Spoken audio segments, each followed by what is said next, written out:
Eh, kita insya Allah segera mulai untuk yang OAC ke-49 hari ini. Dan kami ucapkan terima kasih sebesar-besarnya kehadiran Bapak dan Ibu. Assalamualaikum warahmatullahi wabarakatuh. Waalaikumsalam. Alhamdulillah, Allahumma salli ala Muhammad.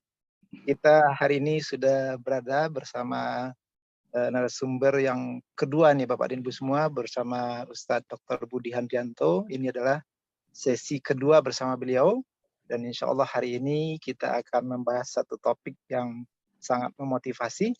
Dan sebelumnya kita beri kesempatan pada Kepala P2SDM, Bapak Dr. Amir, untuk dapat menyapa peserta terlebih dahulu. Silakan Pak Amir. Ya, terima kasih Pak Dr. Yanefri, host kami yang konsisten melakukan kegiatan-kegiatan OASE kita selama 2 minggu sekali ya Pak Yan ya, dalam 1 bulan. Betul, Pak. Juga selamat dan terima kasih kepada Pak Ustadz kita, Pak Dr. Budi Handrianto, yang juga alhamdulillah konsisten kita Pak ya, saling mengingatkan dalam kegiatan sesama alumni kita di acara program OASE P2SDM. Saya lihat Pak Yan mengirim WA sudah series ke-49. Alhamdulillah. Ke Ibu Bapak yang semua yang saya hormati. Assalamualaikum warahmatullahi wabarakatuh, sahabat surgaku. Bismillahirrahmanirrahim. Allahumma sholli ala Sayyidina Muhammad wa ala ali Sayyidina Muhammad. Subhanallah walhamdulillah wa la ilaha illallah wallahu akbar. La haula wa la quwwata illa billahil aliyil azim. Segala puji bagi kita semua. Syukur alhamdulillah, acara kajian ilmiah program OASE series ke-49 P2SDM pagi ini insya Allah terlaksana dengan baik dan sesuai dengan harapan. Sampai saat ini kita bisa daring bersama dalam keadaan sehat walafiat. Tadi Pak Yan sudah katakan bahwa kajian ilmiah Jumat ini menyajikan hal yang sangat bagus ya. Saya coba bacakan, adalah membangun etos kerja keluarga seikhlas dan segigih Siti Hajar. Jadi ada contoh ya Siti Hajar di sini.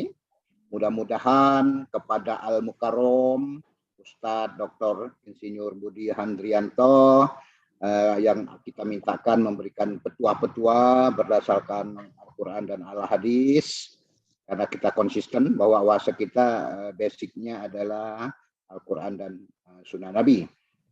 Semoga Allah Subhanahu Wa Taala mencurahkan rahmat kepada kita semua melalui majelis ilmu yang kita coba bangun, dan mengajak semua sahabat filah untuk hadir, untuk sharing smart, untuk menyimak informasi dakwah ini. Dan tentu tadi semakin bertambah jumlah yang hadir, mudah-mudahan kita bisa sama-sama saling menimbah ilmu dengan Pak Ustadz kita. Nah tentu mengakhiri sambutan, saya ingin mengajak kita berdoa bersama kehadiran Allah Subhanahu Wa Taala, biar kita diberikan kesehatan, diberikan taufik hidayah, karunia, dan umur yang bermanfaat. Bismillahirrahmanirrahim. Ya Allah, jika hari ini ada di antara kami yang kesulitan rezeki, mohon dimudahkan, dibukakan jalan rezekinya. Ya Allah, hanya kepada Engkau kami memohon bantuan sebagai yang Maha Pemberi rezeki. Ya Allah, angkatlah penyakit saudara-saudara kami, sahabat kami, keluarga sahabat kami yang hadir dalam majelis ini. Berilah kesembuhan, berilah kesempurnaan, yang sembuh tanpa menimbulkan penyakit-penyakit lain, dan karuniakan kepada kami umur panjang tapi bermanfaat dan barokah, serta keselamatan dan kesehatan, sehat walafiat. Ya Allah, Engkaulah satu-satunya pelindung kami. Ampunilah kesalahan kedua orang tua kami yang kami sayangi, Semoga mereka ditempatkan di dalam jannah-Mu bersama-sama orang-orang yang soleh dan soleha. Untuk almarhum almarhumah, melimpahkanlah ya Allah segala rahmat dan ampunan-Mu. Robis rihli sodri wa yaghfir li amri wahlul 'uqdatam min lisani yafqahu qawli. Terimalah semua ya Allah amalnya, lapangkan kuburnya, tempatkan mereka sebaik-baik di jannah firdaus. Ya Allah, tiada daya, tiada upaya kecuali dengan pertolongan-Mu, dengan rahmat dan taufik-Mu. Kami semua bergantung kepada hal-hal yang menjadi kebaikan. Kabulkanlah doa kami. Amin, amin ya robbal alamin. Demikian Pak Yan dan Pak Ustadz kita atas perhatian kawan-kawan semua dan partisipasi aktif sahabat bila yang dirahmati Allah. Terlebih saya ucapkan syukron. Billahi taufik wal hidayah. Wassalamualaikum warahmatullahi wabarakatuh. Waalaikumsalam warahmatullahi wabarakatuh. Jazakallahu khair. Terima kasih Bapak Dr. Amiruddin Saleh, Kepala P2SDM IB. Baik Bapak dan Ibu semua, kita segera masuk kepada sesi utama, yaitu pemaparan oleh Ustadz Dr. Budi Handrianto. Insya Allah Bapak dan Ibu sudah pernah ketemu ya satu kali dengan beliau ya. Beliau ini lulusan IPB dan masih muda ini dibanding saya ya. Tahun 94 lulusan dari Statistika FMIPA IPB dan melanjutkan S2 dan S3-nya di UIK Bogor. Bapak dan Ibu, beliau ini ahli dalam SDM ya, jadi banyak aktivitas yang berkaitan dengan SDM dan sempat mengepalai salah satu divisi SDM di salah satu perusahaan nasional, dan saat ini beliau berkonsentrasi untuk melanjutkan membimbing dan mengelola program studi ilmu Islam di UIK Bogor. Baik Bapak dan Ibu semua, selain itu beliau juga staf ahli di P2SDM dan kita ikuti pemaparan dari Pak Budi mungkin sekitar 30 menit dan mudah-mudahan masih ada waktu bagi kita untuk diskusi setelah itu. Silakan Ustadz Budi. Baik, terima kasih Satya Nefri. Ini sebetulnya kan sama kita satu angkatan nih Pak, angkatan 25 ya. Tapi biasalah Pak Yan ini suka memuji-muji orang. Baik, Bapak Ibu sekalian, Assalamualaikum warahmatullahi wabarakatuh. Waalaikumsalam. Alhamdulillahirabbil alamin wassalatu wassalamu ala asrofil anbiya wal mursalin sayyidina Muhammadin wa ala alihi wa sahbihi ajma'in wa man tabi'ahum bi ihsanin ila yaumiddin wa alaina ma'akum bi rahmatika ya arhamar rahimin. Rabbi shrah li sadri wa yassir li amri wahlul 'uqdatam min lisani yafqahu qawli. Subhanaka la ilma lana illa ma 'allamtana innaka antal alimul hakim. Shadaqallahul azim. Bapak Ibu sekalian, wabil khusus Pak Amir yang selalu senantiasa setiap kali ada kajian ya, selalu mendampingi kita ya. Subhanallah, ini betul-betul Bapak Ketua yang sangat peduli ini terhadap kajian-kajian keislaman ya. Moga-moga selalu diberikan kesehatan, umur yang panjang, keberkahan ya, dan juga buat kita semua, terutama bagi P2SDM. Amin. Untuk mempersingkat waktu, saya mohon izin untuk langsung share screen ya. Mengingat tadi mohon maaf saya agak terlambat. Saya mendapatkan amanah yang luar biasa berat ini karena ingin mengambil suatu teladan dari sosok ibu kita semua ya, selain dari Siti Hawa ya. Ini yang menurunkan Nabi kita, Nabi Muhammad SAW adalah ya Siti Hajar. Ya sebetulnya nggak ada Sitinya ya. Cuman orang Indonesia, orang Jawa ini pakai kalau perempuan ini Sayyidati begitu ya. Itu artinya apa ya, tuanku perempuan gitu. Ya, jadi Siti Hajar, Siti Sarah, Siti Fatimah, Siti Khadijah ya, Siti Hawa dan sebagainya ini tambahan orang Jawa saja atau orang Indonesia. Tapi di negerinya sana ya Hajar ya, Sarah ya, Hawa ya, Khadijah dan sebagainya. Nah, ini moga-moga dari waktu yang singkat ini kita bisa mengambil salah satu contoh saja dari etos kerja, ya, dari banyak hal yang bisa kita tarik dari keluarga Ibrahim, ya, terutama dari istri beliau Siti Hajar. Saya akan membuka, ini sudah dijelaskan tadi oleh Pak Yanafri, ya. Saya angkatan 25, ya, lulus 94, Pak, bukan lahir 94 ya. Ya. Saya dulu di babakan fakultas, ya, mungkin tahun-tahun segitu, kalau ada yang bareng mungkin, ya. Saya nyantri kalong juga di pesantren Nurul Imdad, gitu ya, ada Ustadz Zaini Dahlan di situ, Ustadz Elon. Ya, sekarang kiprah saya di Sekprodi di program doktor di UIK Bogor, ya, di mana Kaprodinya adalah Dr. Adian Husaini, ya, ini kakak kelasnya Pak Yanafri juga, kedokteran hewan angkatan 21. Kaprodinya Pak Didin Hafidudin, ya. Wadirnya Pak Henry Tanjung, ya, statistik 26. Ya, ini memang kiprahnya orang IPB ini kemana-mana ini. Dan sekarang diamanai oleh Pak Adian Husaini, ya, sebagai Ketua Umum Dewan Dakwah juga, sebagai Ketua Bidang Kaderisasi Ulama Dewan Dakwah Islam. Baik, saya ingin membuka dengan satu ayat Al-Quran yang kita barangkali yang sudah pernah umroh, sudah pernah haji, ini ayat ini hafal, ya, karena selalu dibaca ketika sa'i. Ya, Allah berfirman, A'udzubillahi minasyaitonirrajim, Inna sofa wal marwata min sya'airillah. Faman hajjal baita awi'tamara fala junaha alaihi ayyatawwafa bihima. Faman tatawwa'a khairan fa innallaha syakirun alimun.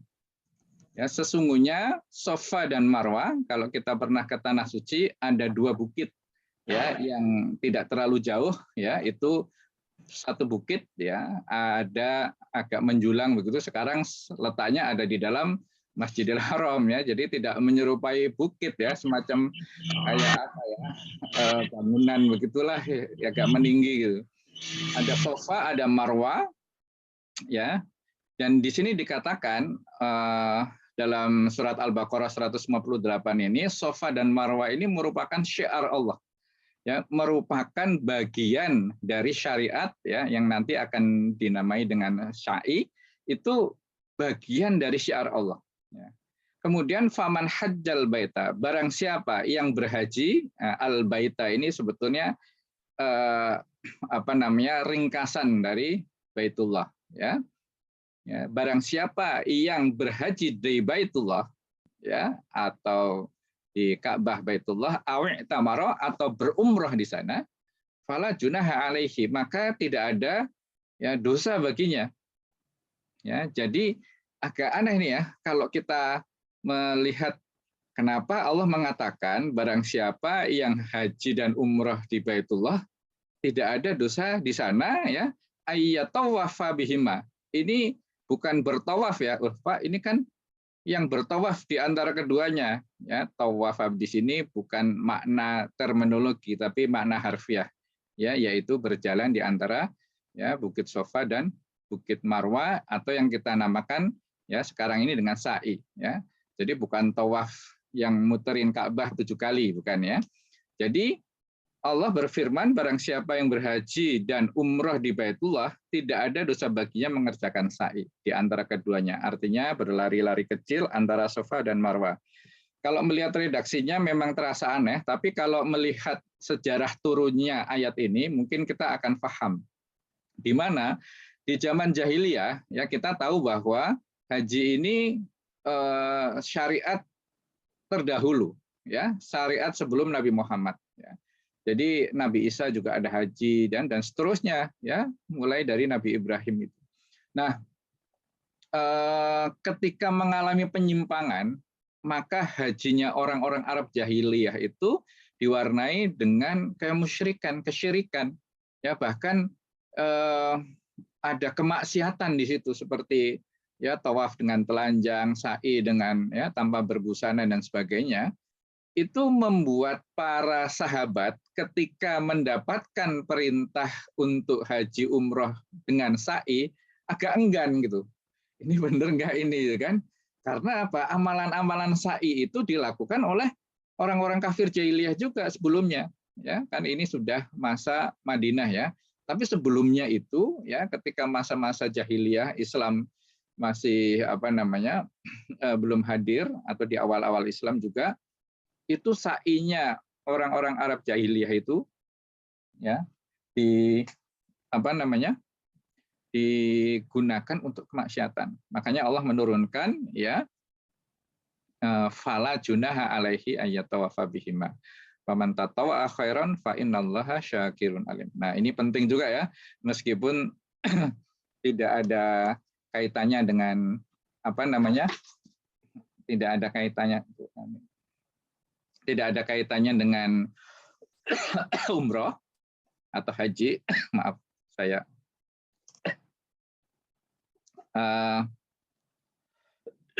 bentar. Maaf ini ya, ambil minum dulu. Jadi di sini ingin saya katakan bahwa ya dikaitkan dengan ibadah haji ini, barang siapa yang mengerjakan kebaikan yaitu sa'i, ya, kemudian tawaf dan yang lain-lain, ya dengan penuh keikhlasan kerelaan, maka Allah ini maha bersyukur. Artinya apa? Terima kasih.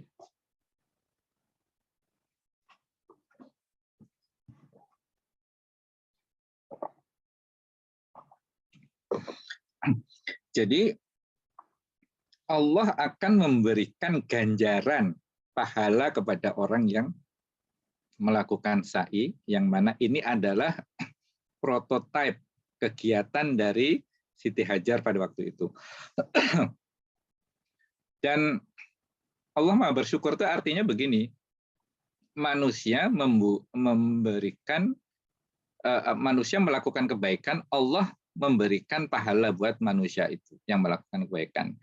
Nah, demikian pula kata-kata syakirun ya apabila dikaitkan dengan manusia yaitu hamba yang bersyukur, ya maka ketika kita melakukan kebaikan itu pasti Allah akan memberikan ganjaran kepada kita. Makanya Bapak Ibu sekalian, kenikmatan apapun, sekecil apapun harus kita syukuri. Ya, sambil kita berdoa, ya saya punya kebiasaan pokoknya dapat apapun ya.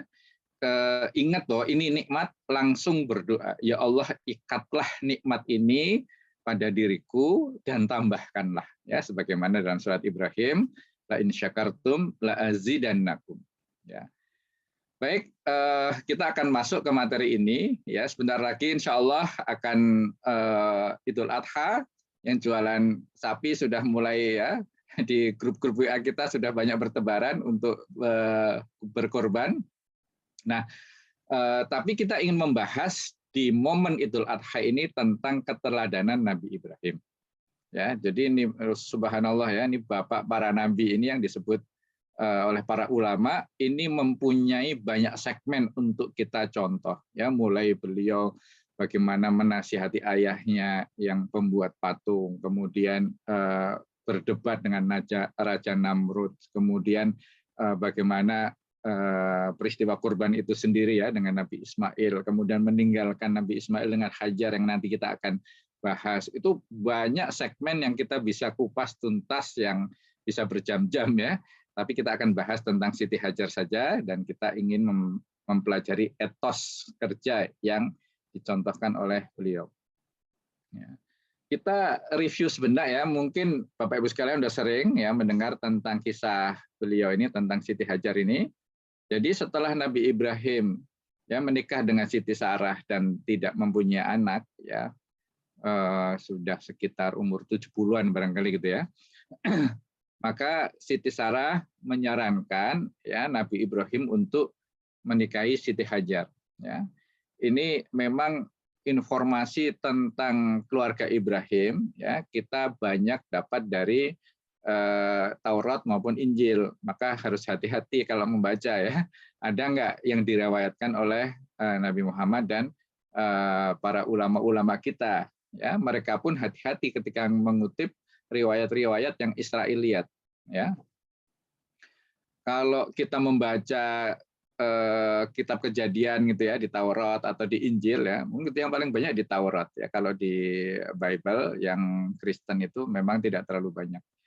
Ini memang kesannya sangat mengunggulkan Sarah dan merendahkan Hajar. Ya, kita tahu bahwa Sarah nanti melahirkan Ishak, dari Ishak itu akan melahirkan ya Israel, ya Bani Israel, dan kemudian keturunan-keturunan Yahudi. Ya, sementara dari Hajar melahirkan Ismail, kemudian keturunannya sampai ke Nabi Muhammad. Nah, dari situ ya ada kebencian orang-orang Yahudi ya terhadap Nabi Muhammad, dan kemudian memberikan image yang negatif kepada Hajar. Ya, ini bukan ranah kita untuk dibahas sekarang ya. Nah, intinya dari sini Siti Hajar dikaruniai seorang anak ya bernama Ismail. Ya. Nah, ini dalam Injil disebutkan pada waktu melahirkan Nabi Ismail ini, saat itu Nabi Ibrahim berumur 86 tahun. Ya. Nah, kemudian ceritanya juga panjang. Ya, kita potong saja di mana ada satu momen Allah memerintahkan Nabi Ibrahim ya untuk mengajak Siti Sarah dan putranya Ismail ya pergi ke suatu tempat di antara dua bukit yang tandus, yang tanpa kehidupan ya, yang akhirnya nanti kelak ini dikenal sebagai ya daerah Jazirah Arab atau Mekah. Nah, ini luar biasa berat ya Bapak Ibu sekalian ya. Kenapa?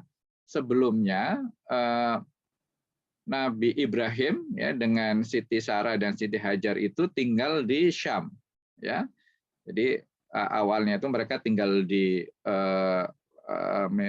daerah Irak ya, Mesopotamia ya.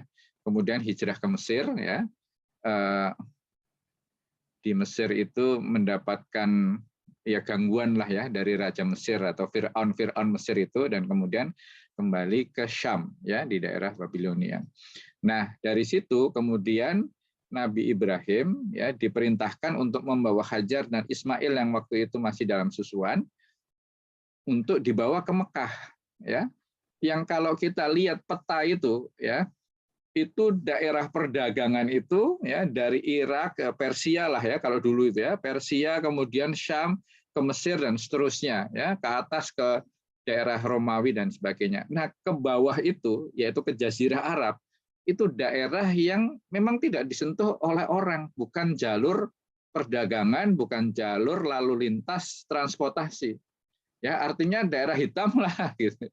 Ya, bahkan Romawi dan Persia ketika Islam datang itu sama sekali tidak tertarik untuk masuk ke daerah situ. Ya, satu-satunya yang tertarik itu kan Abraha ya, karena melihat bahwa orang-orang kenapa hajinya di Mekah bukan di Ethiopia gitu. Nah, tapi ya kita bisa membayangkan betapa sepinya daerah itu, betapa tandusnya daerah itu, dan Hajar beserta anaknya Ismail ditinggal di situ. Ya, nah setelah di situ ya ditinggal itu, Nabi Ibrahim meninggalkan mereka, ya akan meninggalkan mereka ya, bukan meninggalkan mereka ini belum ya. Nah kemudian tahu bahwa Nabi Ibrahim akan meninggalkan dirinya, ya Siti Hajar bertanya-tanya, ya mengapa dia ingin meninggalkan anaknya dan dia di tempat yang ya demikian itu. Ya terus diikutin ya, karena Nabi Ibrahimnya jalan terus ya. Ditanya, mengapa kau ingin pergi? Ya, kenapa kau hendak meninggalkan kami di tempat yang tidak ada manusia, tidak ada makanan sedikit pun gitu. Tapi Nabi Ibrahim diam saja.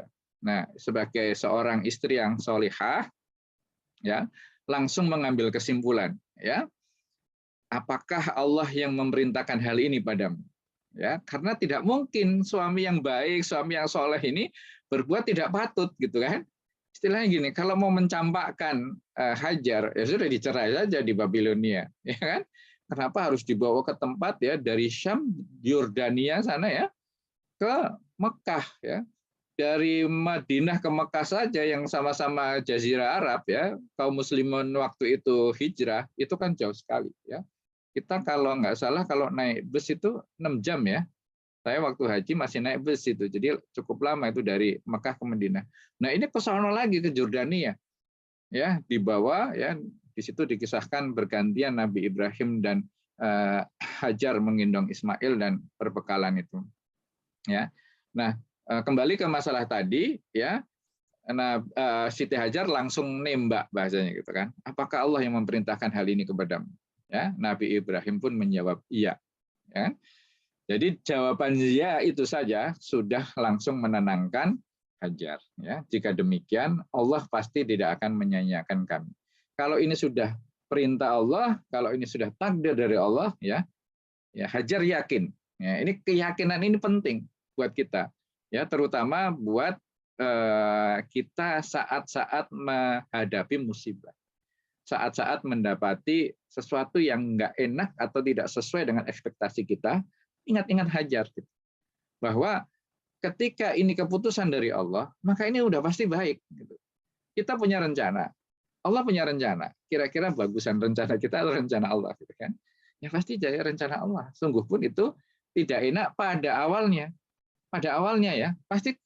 Kalau Siti Hajar ini tahu bahwa suatu ketika nanti di tahun 2022 ya orang akan berbondong-bondong ke tempat itu ya menapaktilasi perjalanannya melalui sa'i, melalui tawaf ya, minum air zam-zam segala macam, itu akan membuat Siti Hajar pasti ya alhamdulillah banget itu ketika mendapatkan cobaan itu ya. Tapi memang ya begitulah Allah memberikan cobaan kepada hambanya termasuk pada kita. Ya. Nah, kemudian Nabi Ibrahim ya pergi ke satu daerah namanya Thaniyah ya. Di sana dia menghadapkan wajahnya kepada Baitullah ya, ke tempat itu karena Baitullah ya, Ka'bah di situ ya, ketika ditemukan lagi oleh atau Allah memerintahkan Nabi Ibrahim dan nanti bersama Nabi Ismail untuk meninggikan bangunan itu sudah ada. Ya, jadi menurut riwayat ada yang mengatakan dibuat oleh Nabi Adam. Ada yang mengatakan sebelum Nabi Adam sudah ada. Ya, yaitu dibangun oleh para malaikat ya. Dan beliau Nabi Ibrahim mendoakan supaya Allah menjaga keturunannya ya, termasuk istrinya Hajar dan anaknya Ismail. Ya. Nah, seiring dengan waktu ya, setelah ditinggalkan oleh Nabi Ibrahim ya, perbekalan makin habis, ya mungkin susunya Hajar makin berkurang, ya, bayi Ismail ini menangis terus kehausan. Ya. Sebagai seorang ibu, ya, yang punya naluri keibuan itu pasti kalut, ya. Jangankan Siti Hajar yang berada sendirian di tempat yang gersang seperti itu, ya kita saja, ya di tengah kota, ya kehabisan susu malam-malam, waduh, ya anak nangis itu kita pusing, gitu ya, sampai mungkin dibikinin air perasan beras ya atau air tajin gitu ya sementara untuk minumin gitu. Tapi di sana nggak ada itu. Ya namanya juga daerah tandus ya yang sebelumnya ya dikasih minum dari air susu Siti Hajar gitu. Nah, jadi beliau ya kalut lari ke sana lari kemarin. Ya berusaha untuk cari orang, siapa tahu ada orangnya, padahal ini daerah ya mohon maaf ya, bukan ingin menyamakan, tapi kalau untuk membahasakan orang kita sekarang itu kan tempat jin buang anak itu. Jadi sepi banget ya, jauh dari keramaian, tapi Siti Hajar tetap berusaha, siapa tahu ya saya naik ke Bukit Sofa kelihatan di sana ada kafilah-kafilah, enggak ada. Lari lagi ke Marwah di situ ya, sampai lari 7 kali tetap dia tidak menemukan seseorang dan Ismail masih tetap menangis ya. Akhirnya Hajar mendapatkan satu semacam wahyu gitu ya. Pendengaran suaranya ya bahwa lihat tuh anaknya, kaki anaknya gitu. Mohon bisa dibantu Pak Admin untuk Etong keramik ya.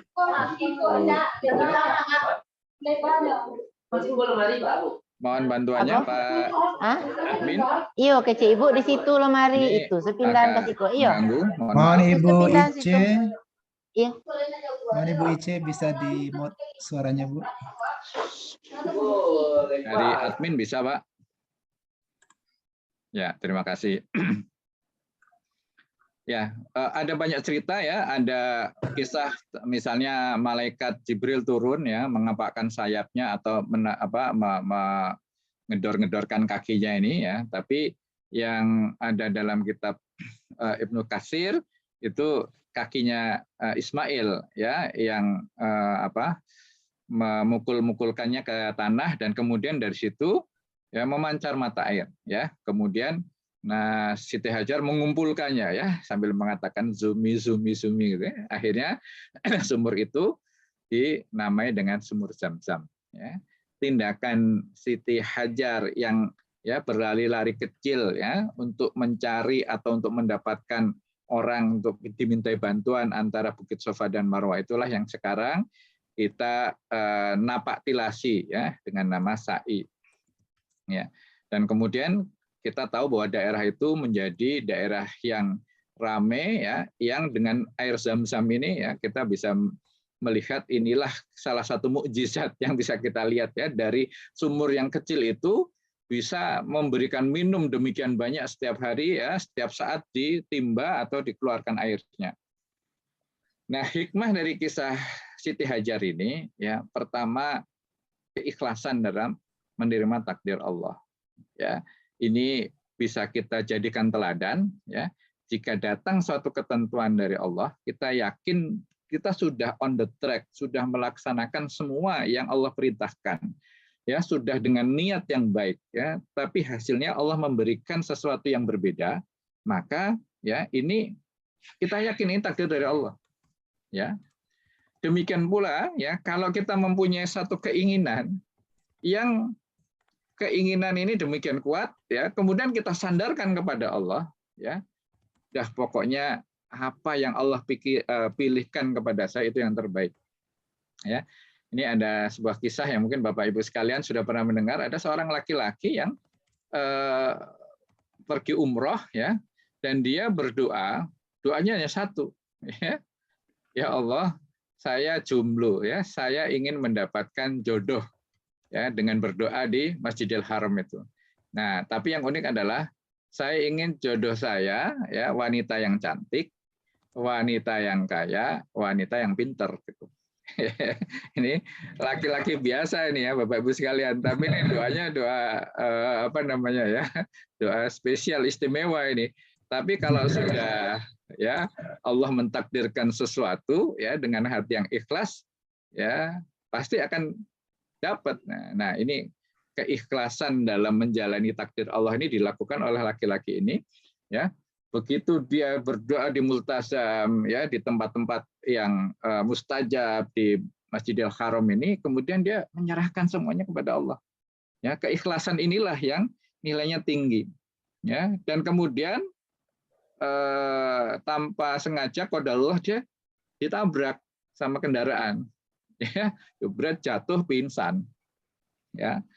Ya, singkat cerita dia dibawa ke rumah sakit ya. Di rumah sakit itu ternyata dia dirawat oleh seorang dokter. Dokternya perempuan, cantik lagi ya. Sudah pasti dokter pinter ya, dan duitnya banyak lah. Ya. Nah, lama kelamaan karena dirawat ada hubungan itu ya, singkat cerita mereka menikah. Jadi moral of the story di sini ya, ini kisah nyata ini ya, bahwa ya kalau Allah sudah menetapkan sesuatu ya sudah ya pasti akan terjadi. Dan kalau kita sudah berikhtiar, sudah berdoa, itu serahkan Allah. Ya, caranya bagaimana? Itu Allah pasti akan kasih jalan. Ya, meskipun dengan tabrakan dulu. Ya. Yang kedua, setelah keikhlasan ini kegigihan. Ya, sebagaimana judul yang diberikan oleh ya Pak Yan ini, kegigihan dalam mempertahankan hidup ya demi orang-orang yang dicintainya. Ya. Jadi Sarah tidak sekedar nyari-nyari orang untuk minta bantuan supaya dia makan, tapi yang paling penting itu dia lihat bagaimana anaknya menangis terus. Ya, jadi dia mempunyai kepedulian kepada orang lain, terutama orang-orang yang dicintai, yaitu anaknya. Ya, jadi meskipun peluangnya kecil, tetap dilakukan. Ya, dalam hal ini sudah yang penting itu ikhtiar maksimal. Kalau ikhtiar belum maksimal, ya kemarin saya baca artikel yang disebut dengan mastata'tum, yang sesuai dengan kemampuan kamu itu ya, disebutkan oleh siapa itu, intinya sampai titik darah penghabisan, ya, maksimal, semaksimal mungkin. Ya. Nah, jalan darat sudah ditempuh, ya maka ya dibaring dengan jalan langit tadi, seperti tadi si doa laki-laki tadi, sudah ikhtiar, dia sudah ya Allah akan kasih jalan, ya, yaitu dengan datangnya malaikat yang membuka sumber air Zam-Zam tadi. Nah, kita ingin lebih jauh lagi atau lebih spesifik lagi, ya, meneladani etos kerjanya dari Siti Hajar, atau bagaimana sikap Siti Hajar yang bisa kita terapkan pada etos kerja ketika kita bekerja, terutama di P2SDM ini. Ya. Nah, apa itu etos kerja? Memang ini istilah modern, ya, Barat yang mengemukakan hal ini, ya. Tapi tidak ada salahnya karena ada kesamaan dengan kita, dan ini juga bernilai kebaikan. Ya. Etos kerja ini merupakan semangat kerja. Ya. Jadi kalau orang bekerja mempunyai etos, itu artinya kerjanya bersemangat. Ya. Orang Sunda bilang dia punya passion di situ. Dia tidak mengerjakan sesuai dengan SOP saja, tapi ya doing to do more, ya, lebih dari itu. Bahkan pekerjaannya selesai dengan nilai excellence, dia bantu kawannya. Ya, tim sebelah kok belum selesai. Ada yang bisa saya bantu, Pak? Ya. Bisa saya bantu, Bu? Nah, itu kan meskipun bukan tugas dia, tapi karena dia mempunyai semangat kerja yang tinggi, ya, maka dia memberikan, ya, potensi yang banyak itu untuk orang-orang di sekeliling. Nah, orang yang seperti itu dia mempunyai etos kerja yang baik. Ya. Nah, dalam dunia kerja ini penting, ya. Saya di industri mungkin sekitar 27 tahun, ya. Itu melihat orang yang karirnya cepat naik, ya, bukan orang yang pinter, bukan, ya, ordal, bukan anaknya owner, bukan, ya, tapi orang yang memang etos kerjanya tinggi, ya. Ketika mengerjakan sesuatu punya passion di situ, ditempatkan di bagian ini dia oke, di bagian itu dia oke. Kenapa? Etos kerja ini, ya, bisa dibentuk dengan cara memberikan pembiasaan dan keteladanan. Sudah pasti, ya, etos kerja ini merupakan bagian dari budaya. Ya, budaya itu cara membentuknya dengan membiasakannya. Ya, setiap aktivitas-aktivitas. Makanya etos ada kaitannya dengan etik, ada kaitannya dengan karakter, ada kaitannya dengan akhlak. Dan menurut Imam Ghazali, ya, akhlak adalah suatu hayat, ya, suatu aktivitas yang muncul secara spontan, yang tidak dipikir-pikir, ya, yang begitu saja, ya, keluar, ya, karena sudah merupakan sesuatu yang biasa. Ya, jadi kalau kita sudah biasa nyumbang, gitu, ya, ada keropak, ya, kotak keropak di depan kita tidak mikir-mikir dulu berapa nih, ya, yang merah, yang kuning, yang merah, yang biru, yang hijau atau yang mana itu, ya, udah langsung aja ambil masukkan, ya, kalau perlu yang paling besar yang diberikan, ya, itulah dermawan. Tapi kalau masih mikir-mikir, nah, ini sikap dermawan atau akhlak dermawan ini belum menjadi pembiasaan buat dia, ya. Nah, yang kedua, selain pembiasaan ada keteladanan, ya. Alhamdulillah ini, ya, Pak Amir ini kan sering ngaji sini, ya. Nah, ini teladan ini sebetulnya, nggak usah ngomong, ya. Hadir saja ketika ada kajian oase ini, ya, itu sudah memberikan etos kerja yang baik kepada anak buah. Nah, dalam hal ini kita ingin mengambil keteladanan dari Siti Hajar. Ya. Nah, etos kerja pada dunia kerja yang sekuler dan liberal itu beda dengan etos kerja yang Islami. Jadi tadi sama-sama etos kerja, tapi sekuler dan liberal ini dilandasi pada hal-hal yang sifatnya materi. Ya, saya ingin cepat naik karirnya, saya ingin dilihat bos sebagai anak buah yang baik dan sebagainya. Ya, intinya ujung-ujungnya adalah materi. Sementara, ya, etos kerja kita itu, ya, selain niatnya atau landasannya, ya, lillahi ta'ala, caranya pun sesuai dengan syariat Islam. Ya, tidak menghalalkan segala cara. Makanya harusnya dalam kantor-kantor yang Islami tidak ada itu office politik itu. Tidak ada saling jegal-menjegal. Ya. Etos kerja tinggi tapi kemudian berpolitik dan menggeser kawan-kawannya, nyikut kawan-kawannya. Ya. Makanya penting kita mendapatkan keteladanan yang baik. Ya. Dalam hari ini adalah semangat dari Siti Hajar dalam membangun etos kerja. Nah, apa sebetulnya yang menjadi etos kerja dari Siti Hajar dari kisah tadi untuk kita tarik dan kita implementasikan pada kegiatan aktivitas kita sehari-hari, ya. Yang pertama ikhlas, ya. Ikhlas dalam bekerja, ya. Ini merupakan landasan yang penting, ya, untuk membuat kita itu selalu bersemangat, ya, selalu mempunyai etos kerja yang tinggi. Kenapa? Ketika landasan kita, pamrih kita itu macam-macam, ya, sebetulnya ada pamrih itu bahasa netral sebetulnya, ya, tapi sudah kadung dia punya pamrih itu, ya. Pamrih di sini lebih pada pamrih yang konflik of interest, ya, padahal awalnya sinetral. Ya, ketika pamrih kita itu lillahi ta'ala, ada suatu masalah di kantor, di pekerjaan yang sudah pasti Bapak Ibu sekalian, ya, sudah sering mendapati sesuatu yang tidak sesuai dengan apa yang sudah kita rencanakan, itu kita akan mudah saja. Ya, paling ini belum saatnya. Ya, paling mungkin Allah akan memberikan jalan lain buat kita. Nah, ini ikhlas ini menjadi landasan kita dalam bekerja. Yang kedua sabar, ya, ketika sudah ikhlas dan ikhtiar tadi, ya, sabar dan ridho. Ya, ada yang sering bertanya, ya, apa bedanya ikhlas dan ridho? Kalau ikhlas itu kan memurnikan niatnya di dalam melakukan suatu aktivitas, terutama aktivitas ibadah, maka ikhlas itu artinya memurnikan dari tujuan-tujuan lain, ya, dari riya, sum'ah dan sebagainya. Berarti kalau orang yang ikhlas semata-mata untuk Allah, lillahi ta'ala, makanya biasanya orang menyambungkan, ya kita harus ikhlas lillahi ta'ala gitu kan.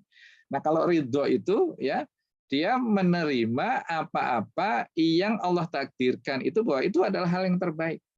Ya, ridho, rela lah bahasa kita kan, ridho ini bahasa Indonesia jadi rela. Ya, sabar itu, ya, akan bisa langgeng, akan bisa terus-menerus, ya. Karena kadang-kadang orang bilang sabar ada batasnya gitu. Nah, sabar itu akan dapat terus-menerus dengan ridho, dengan rela. Dan rela itu bisa terjadi kalau kita sabar. Ya, makanya ini sabar dan ridho ini satu paket ini. Ya. Dan kemudian setelah itu, ya, kita optimis, ya. Tadi optimis ada nih solusi, ya. Caranya gimana? Lari ke sofa, lari ke marwah gitu kan. Kadang-kadang Bapak Ibu sekalian, mungkin kita nggak ada proyek, nggak ada kegiatan, sudah keluar saja. Ya, keluar dari rumah maksudnya. Karena kalau di rumah saja nggak ada apa-apa gitu, ya. Datanglah ke P2SDM, ya, ketemu Pak Ian, ketemu Pak Citos, ya, ketemu Pak Amir dan sebagainya, kawan-kawan yang ada di Berenang Siang. Ya, alhamdulillah kemarin saya main-main di situ, ya. Sebenarnya nyari pepes yang di belakang, saya sudah kesiangan, ya. Jadi optimis lah gitu, ya. Setiap ada langkah ada rezeki di situ, ya. Setiap ada masalah kita optimis, yakin ada solusi, ya. Inna ma'al usri yusron, ya, diulang lagi, ya, oleh Allah, ya, inna ma'al usri usron. Dalam bahasa Arab, ya, kalau ada ma'rifat, kata benda, ya, atau isim itu ada dua, isim ma'rifat, ada isim nakiroh, ya. Isim ma'rifat itu sudah tertentu. Kalau dalam bahasa Inggris itu ada the, gitu kan, book itu nakiroh, any kind of books, ya. Tapi kalau the book itu sudah pasti buku yang itu, ya. Nah, makrifat itu yang sudah definitif tadi, ya. Kalau nakiroh masih umum. Nah, kaidahnya dalam bahasa Arab, kalau ada makrifat diulang dengan makrifat, nakiroh diulang dengan nakiroh, maka yang makrifat itu sebetulnya sama, sedangkan yang nakiroh beda. Ya, ini kesimpulannya adalah, ya, daripada pusing-pusing mikir, ya, kesimpulannya adalah dalam satu kesulitan ada dua kemudahan atau bahkan lebih begitu, ya. Jadi kita ada proyek kok mentok ini, ada sulit ini, ya. Karena kita ikhlas, sabar, ridho, maka, ya, dan optimis, kita kemudian muncul berbagai macam kemudahan pada masalah yang sama, gitu, ya. Jadi bukan satu masalah, satu kesulitan ada kemudahan, ya, bukan. Ada satu kesulitan, terdapat banyak kemudahan. Ya, itulah yang harus dilihat dari kacamata keimanan kita. Kemudian istiqomah, ya. Istiqomah itu kita terus-menerus berusaha Ya, sampai kapan? Ya sampai kita meninggal ya, bukan sampai goal ya. Kalau Pak Amir ada apa namanya targetnya P2SDM ya, menghasilkan sekian miliar gitu kan. Ayo kita istiqomah ya, mencari klien, mencari apa namanya sumber-sumber pendapatan untuk P2SDM ini. Nah, ini bukan sampai akhir tahun kemudian selesai, nggak kayak perusahaan itu ya, begitu tutup tahun dapat bonus sudah gitu kan. Enggak, ini terus-menerus ya, bulan Januari ya, setelah ditetapkan itu masih tetap kencang, itulah yang disebut dengan istiqomah. Ya. Jadi di sini kontinuitas ya, konsisten ya, itu merupakan landasan dari ya suksesnya suatu pekerjaan. Ya. Orang yang istiqomah, orang yang konsisten ya, orang yang terus-menerus ya istimror dalam melakukan kebaikan, itulah orang yang mempunyai etos kerja yang tinggi ya. Terakhir syaja'ah ya. Ini kadang-kadang dilupakan ini. Syaja'ah ini keberanian. Ya, coba Anda ya, jangankan ibu-ibu ya, bawa anak pula ya. Ini bapak-bapak saja ditaruh di dua bukit yang gersang tandus tidak ada kehidupan ya, yaitu di daerah Mekah itu. Belum tentu berani kita ya, bahkan haji saja kemarin ya, mau kemana gitu kan, kadang-kadang kita nggak berani karena itu daerah asing buat kita. Nah, kita bisa mencontoh bagaimana beraninya Siti Hajar ya, ditinggal oleh Ibrahim berada di satu tempat yang ya sudah pasti menakutkan gitu ya, hanya bersama anaknya yang masih kecil lagi. Ya artinya kalau ada apa-apa dia lari itu agak susah karena bawa anak kecil gitu ya. Kalau sendiri mungkin masih oke gitu ya. Nah, saja inilah yang diperlukan ya untuk kita bisa bertahan hidup bahkan memenangkan suatu persaingan. Ya. Bagaimana dia lari ke sana kemari itu kan pasti dengan banyak perhitungan ya. Ini kalau saya tinggal anak saya bagaimana ya? Oke, saya beranikan diri. Oke lah ya. Saya tinggal sebentar ke sofa. Lihat lagi balik ke marwah masih ada dan seterusnya gitu ya.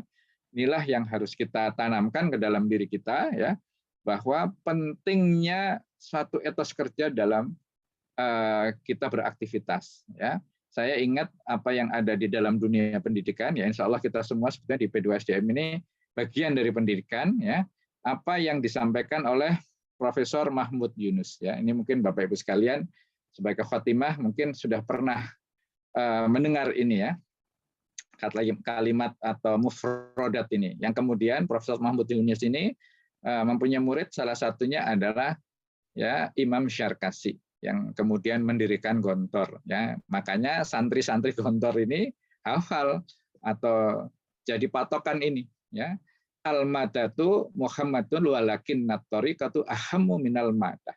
Ya, al-madah ini materi ya, topik atau apa namanya? Kita kadang-kadang menyamakan kurikulum ya, tapi maksudnya materi. Yang materi pembelajaran itu penting ya. Tapi metode torikoh untuk menyampaikan pembelajaran itu lebih penting daripada pembelajaran itu sendiri. Kemudian at-torikotu ya, metodologi dalam pengajaran itu Muhammad tentu memang penting. Walakinnal mudarris. Nah, ini ya. Tapi guru yang mengajarkan ya baik materi maupun metodenya ahammu minat torikoh, itu lebih penting dari metode itu sendiri. Dan yang terakhir al-mudarisu Muhammadun. Guru itu penting, ya, dosen itu penting. Walakinna ruhul mudaris. Ya, ruhul mudaris ini jiwa, ruh ya. Kalau boleh saya terjemahkan di sini adalah etos kerja dari si guru itu ahammu minal mudaris nafsahu. Ya, ini mesti ada terusannya. Lebih penting daripada guru itu sendiri. Ya, jadi guru itu penting, tapi ruh etos kerja yang ada di dalamnya itu lebih penting lagi. Wallahu a'lam bishawab. Moga-moga yang sedikit ini bisa menginspirasi buat saya sendiri, moga-moga juga buat Bapak Ibu sekalian. Billahi taufiq wal hidayah. Assalamualaikum warahmatullahi wabarakatuh. Waktu saya kembalikan ke Ustadz Yan. Waalaikumsalam warahmatullahi wabarakatuh. Jazakallahu khair Ustadz Budi. Alhamdulillah pembahasan hari ini saya kira ya sangat luas ya, tapi alhamdulillah kita mendapatkan poin yang memang kita tuju hari ini tentang etos kerja keluarga. Banyak sekali tadi Pak Ustadz Budi ya menyampaikan hikmah-hikmah kandungan pelajaran yang sangat mulia ya dari kisah keluarga. orang tua kita ya, orang tua kita Nabi Ibrahim. Jadi Bapak dan Ibu, saya kira waktu kita masih ada 10 menit. Nah, alhamdulillah kita masih ada waktu 10 menit untuk bisa bertanya jawab. Saya yakin banyak hal yang kita ingin gali ini, seperti Pak Ustadz Budi sampaikan di awal ya, topik ini mungkin bisa diulas berkali-kali OAC sepertinya ya. Tapi alhamdulillah Bapak dan Ibu, untuk etos kerja keluarga ini memang suatu hal yang sangat penting, dan telah muncul satu pertanyaan yang benar-benar menurut saya ya, pertanyaan yang muncul ini di chat, ini sesuatu yang sama-sama kita inginkan ya di keluarga kita. Saya bacakan saja ya Ustadz Budi ya, langsung ke pertanyaan ya. Baik, ini datang dari Ibu Sismiliana ya. Jadi beliau menanyakan tentang bagaimana untuk menanamkan etos kerja kepada anak-anak kita. Jadi bagaimana menanamkan etos kerja Islami yang tadi Ustadz contohkan itu pada anak-anak zaman sekarang ya. Langsung aja nih. Pak Ustadz, kedengaran suaranya ya? Oh, kedengaran. Kedengaran, oke. Baik.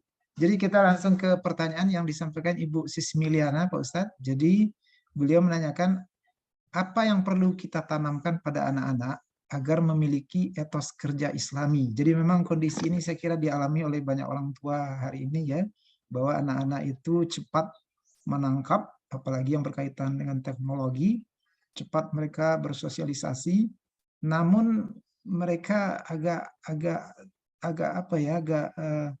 terlambat begitu dalam hal-hal yang berkaitan dengan etos kerja yang tadi Ustadz sampaikan. Banyak keluhan, atau kadang-kadang juga dalam sisi adab ya, atau budi pekerti istilah lainnya agak kurang. Jadi umumnya adalah karya-karya instan yang bisa ditangkap dengan cepat oleh anak-anak sekarang. Nah, bagaimana memunculkan etos kerja Islami itu di keluarga, Ustaz? Silakan, Ustaz. Baik, terima kasih Bu. Siapa tadi yang bertanya ya? Ibu Sismiliana. Ya, Bu Sis, ini memang menjadi problem buat kita semua ya, termasuk saya sendiri ya, mungkin Bapak Ibu sekalian ya. Anak saya 4 ya, ada yang sudah besar, ada yang masih kecil-kecil. Problem kita adalah ketika kita menghadapi dunia milenial ya, atau setelah Industrial Revolution ya, 4.0 ini kan berbagai macam perkembangan teknologi sangat pesat ya perkembangannya, dan kemudian kita seakan-akan kehilangan anak dalam tanda kutip gitu ya, karena mereka lebih perhatian kepada gadget-gadgetnya itu, dan kemudian ketika bekerja ini memang ada kritik juga Pak ya, ketika ada satu kantor saya yang lama itu senang bosnya itu dengan merekrut milenial ya, jadi anak-anak muda semua ya, yang kontrak nggak diganti, yang pensiun kalau bisa dipercepat, tapi yang muda-muda ini banyak ya. Saya ingin tahu nih, ini kira-kira 6-7 tahun yang lalu ya, saya ingin tahu karena di tempat kami, setelah di tempat saya bekerja itu tidak ada anak-anak muda ya, atau tidak ada rekrutmen sebanyak perusahaan besar itu.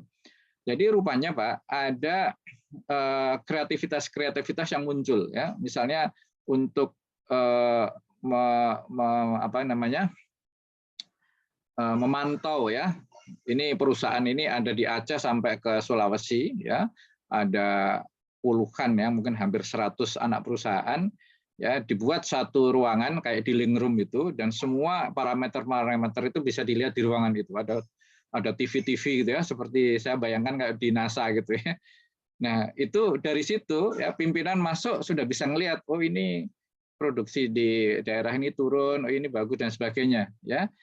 Di satu sisi kreativitas itu banyak muncul sehingga bos senang gitu ya. Tapi saya tanya ke teman yang di sana, parameter indikator apa istilahnya itu, kalau perusahaan kan ada indikatornya Pak ya, misalnya produksi, rendemen, kemudian salesnya dan seterusnya. Indikatornya nggak naik Pak, bahkan menunjukkan penurunan gitu.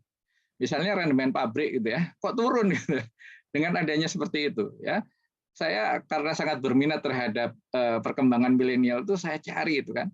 Rupanya Pak, kreativitas itu tidak diimbangi oleh nilai-nilai yang sebetulnya ada dari zaman dulu, sekarang dan yang akan datang. Ya, misalnya kedisiplinan, misalnya, nah itu biasanya orang yang cerdas nggak disiplin, gitu kan. Kemudian turun ke lapangan, nah itu kurang. Misalnya, ya bisa kelihatan di situ bahwa rendemen turun, ya, yang tadinya 22, 21,9, ya, di telepon, ya. Ini kenapa turun Pak? Ya di sana pakai alasan aja gini-gini. Oh gitu. Ketika ditanya kenapa turun gini.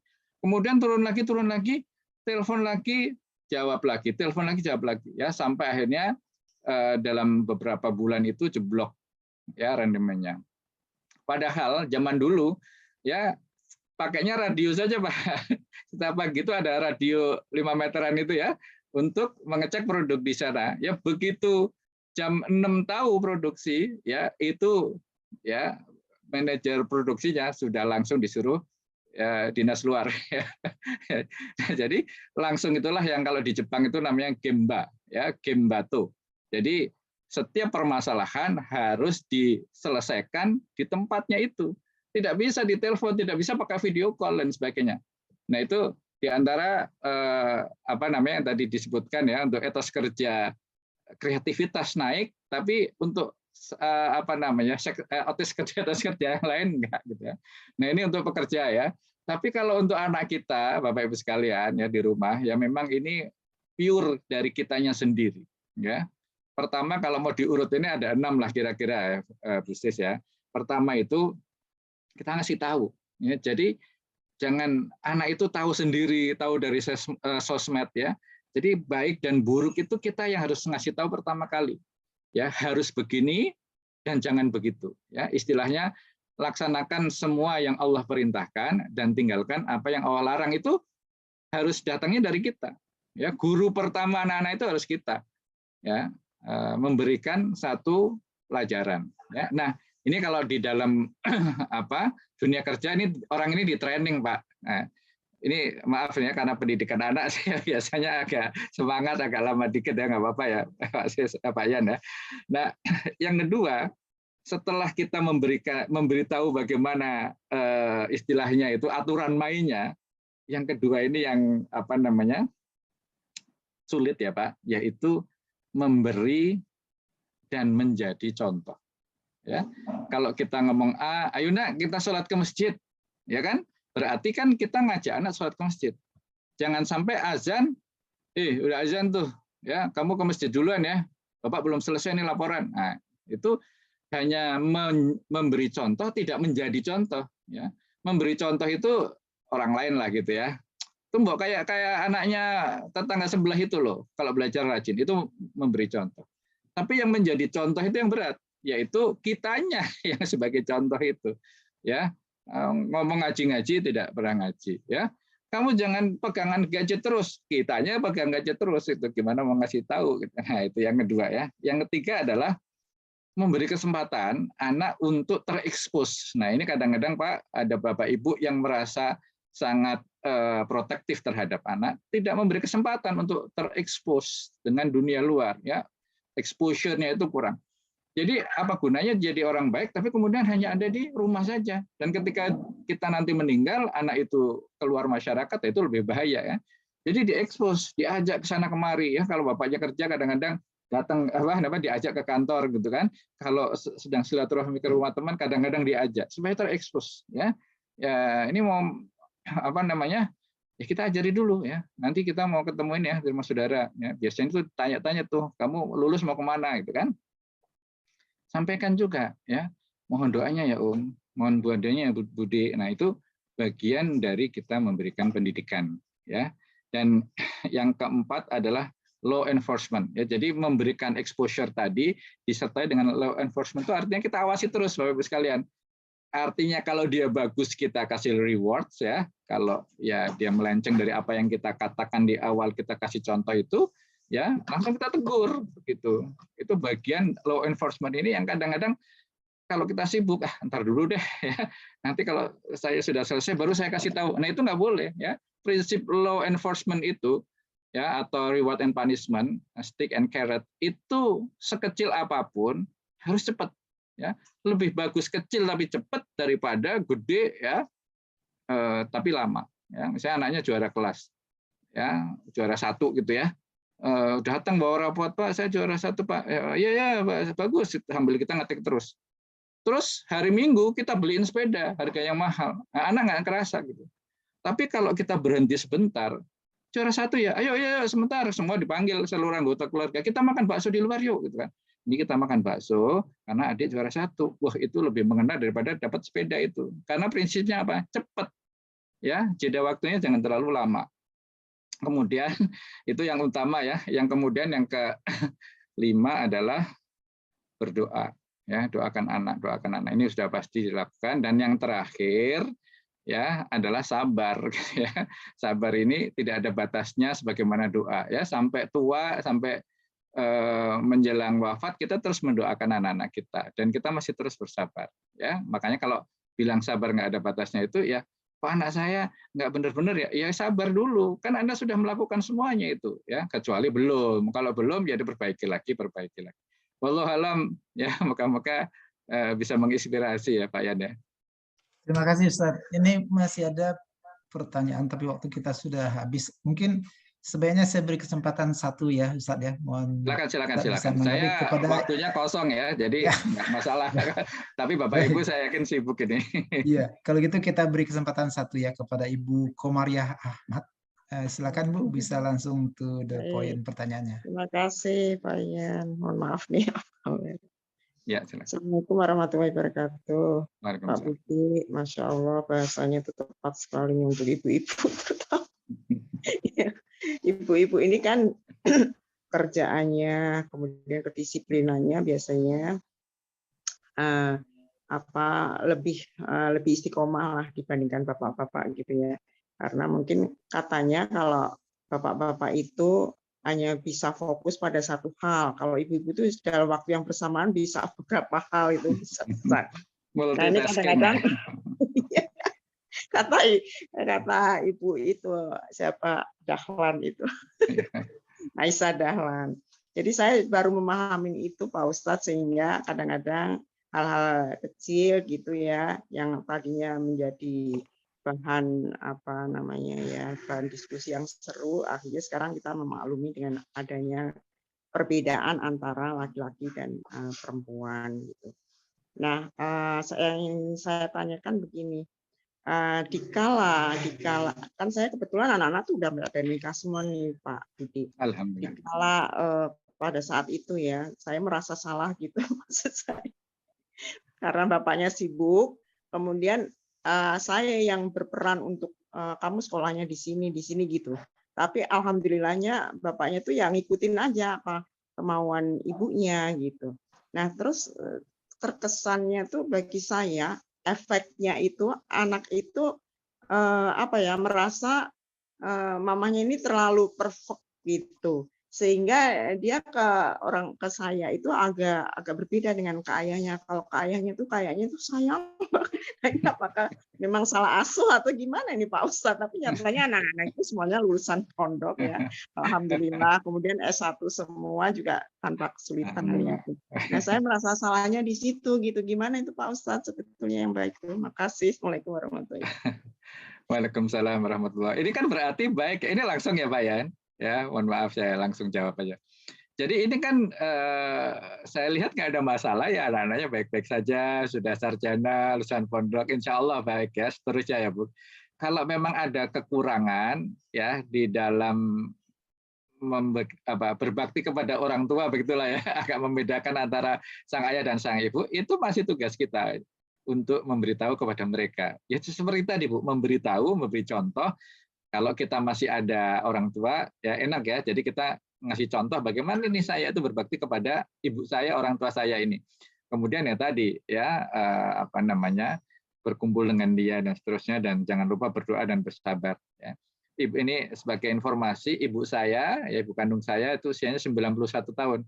Masih saja telepon ngasih tahu saya, ngasih tahu anak saya kalau ada yang nggak benar itu dia luruskan. Ya memang itu tugas orang tua. Belum selesai Bu, selesainya kalau sudah wafat gitu ya.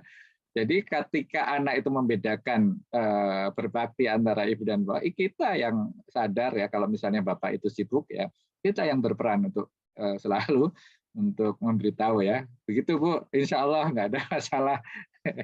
Saya doakan. Iya, matur nuwun, Pak. Boleh satu Pak, itu ada yang ingin bertanya secara langsung. Iya, baik Pak Ustadz.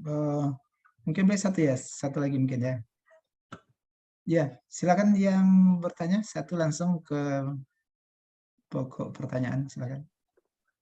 Pikku Selfie Anas tadi yang ingin bertanya ya. Tapi kalau Ya, oh nggih, silakan. langsung saja Pak ya. Silakan Baik, Bu, kalau ya diringkas Bu ya. pertanyaannya Bu. Ya, terima kasih. Bismillahirrahmanirrahim. Assalamualaikum warahmatullahi wabarakatuh. Saya pertanyaannya ringkas saja. Saya tertarik tadi di awal kajian kita, Pak Ustadz mengatakan bahwa tadi firman Allah mengatakan barang siapa yang beribadah haji atau umroh, maka tidak ada dosa baginya mengerjakan sa'i. Kalau saya analisa, mencoba memahami kata-kata ini, ya, apakah ini sepertinya lebih baik tidak mengerjakan sa'i? Karena di situ katakan barang siapa yang beribadah haji atau umroh, maka tidak ada dosa baginya mengerjakan sa'i. Ya, jadi kalau kita mengerjakan tidak berdosa gitu.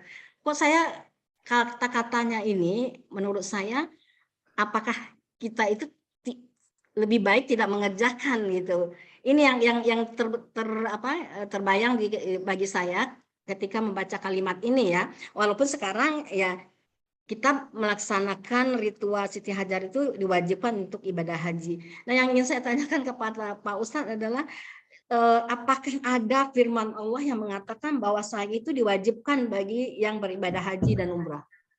Itu Baik. Pak Ustadz. Nah, ini penting nih Pak Yan, supaya tidak salah menafsirkan ya.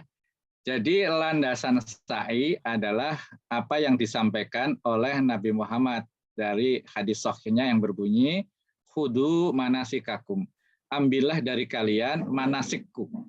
Ya, jadi para kaum muslimin pada waktu itu yang berhaji bersama Rasulullah kira-kira menurut riwayat lebih dari 100.000 orang yang berada di lokasi itu semuanya mengikuti apa yang dilakukan oleh Rasulullah.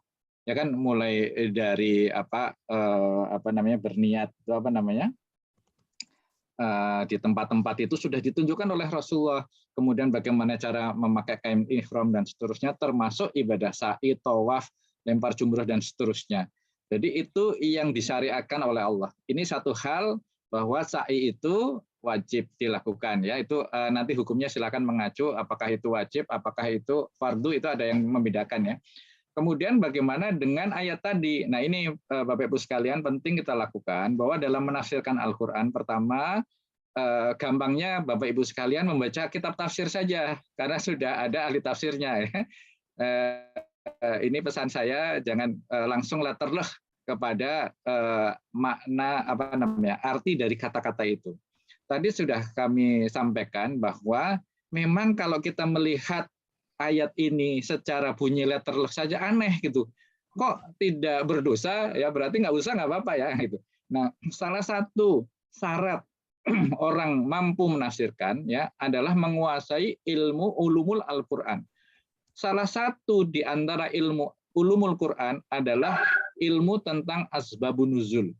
Ya, asbabun nuzul adalah ya sebab-sebab ayat itu turun. Ya, karena ada al-ibratu bi umulil lafzi la bi khusus sabab.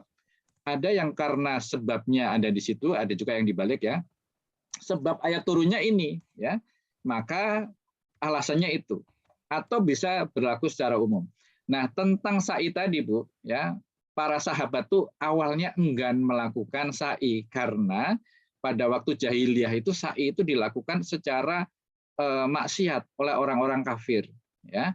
Nah, ini ya yang mengapa Allah itu menunjuk ini karena ada asbabun nusulnya, ya.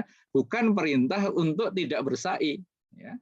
Tapi sekaligus untuk menyatakan begini. Kalau Allah sudah memerintahkan, itu artinya baik ya. Makanya di situ kan ada lanjutannya ya. Barang siapa yang mengerjakan kebaikan itu artinya yang melakukan sa'i itu baik itu ya, sudah dihapus semuanya. Jadi kita sa'i itu bukan ngikuti orang-orang Quraisy, bukan ngikuti syariat Nabi Isa, bukan ngikuti syariat Nabi Ibrahim, karena ada kaidah ya, syar'un man qoblana laisa syar'an lana. Syariat sebelum kami bukan syariat kami. Jadi kalaupun ada haji oleh Rasulullah sudah diperbarui.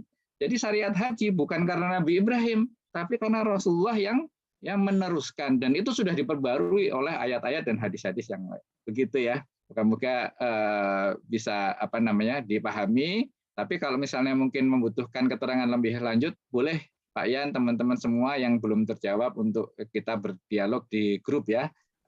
Insya Allah saya akan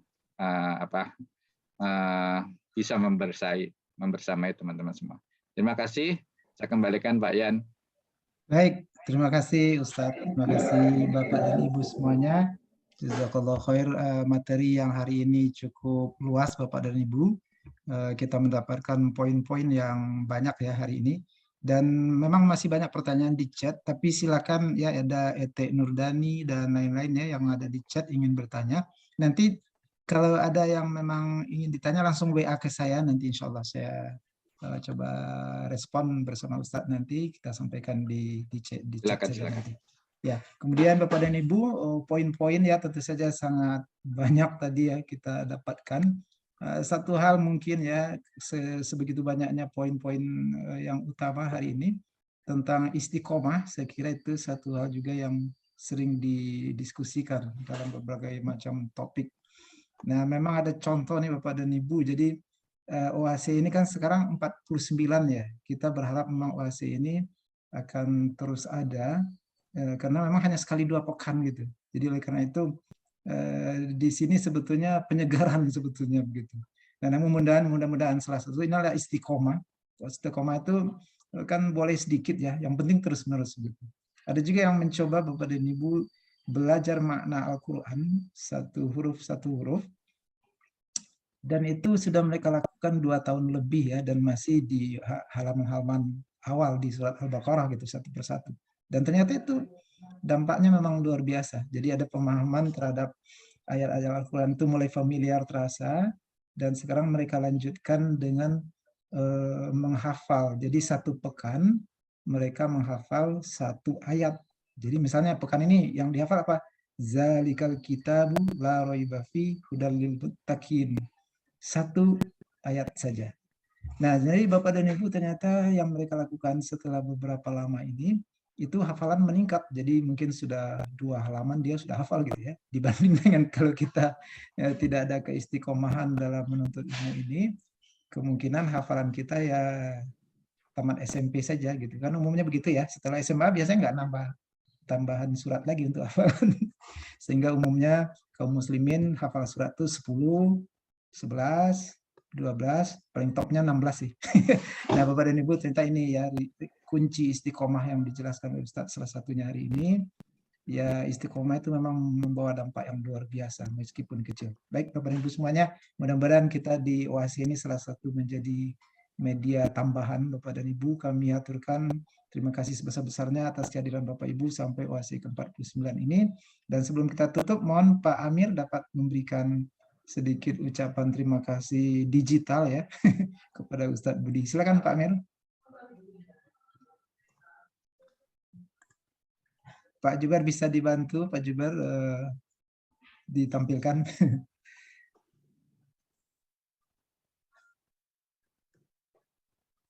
Baik, Pak Amir masih ada di ruangan atau sedang itu ya?